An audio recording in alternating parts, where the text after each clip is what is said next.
Va a trovare un familiare detenuto e tenta di introdurre 7 microcellulari. E quando è accaduto al carcere Pasquale di Lorenzo di Agrigento, dove una donna, dopo aver superato i controlli del primo accesso, è stata accompagnata nella saletta dove avrebbe dovuto incontrare il detenuto. È stata però sottoposta ad ulteriori verifiche, anche con l'ausilio di apparecchiature che hanno rivelato la presenza dei dispositivi. E a questo punto è scattata la perquisizione personale, eseguita da 2 poliziotte, che le hanno trovato i 7 cellulari nascosti nelle parti intime. Gli agenti della polizia penitenziaria hanno dunque denunciato la donna e sequestrato i dispositivi.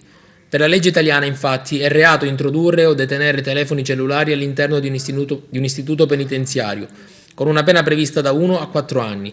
Negli ultimi anni, su tutto il territorio nazionale, si sono intensificati i tentativi di introdurre dispositivi di comunicazione all'interno delle carceri italiane, ricorrendo anche ai mezzi più fantasiosi. Quello di Agrigento è infatti solo l'ultimo di tanti curiosi escamotage. Già a inizio febbraio diversi cellulari e SIM telefoniche vennero introdotti con l'ausilio di un drone all'interno del carcere Re Bibbia di Roma.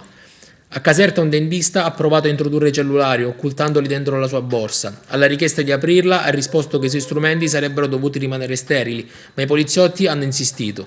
Anche un sacerdote che si è recato in carcere per la messa domenicale con delle buste contenenti tabacco per detenuti, all'interno delle quali c'erano però ben 9 cellulari.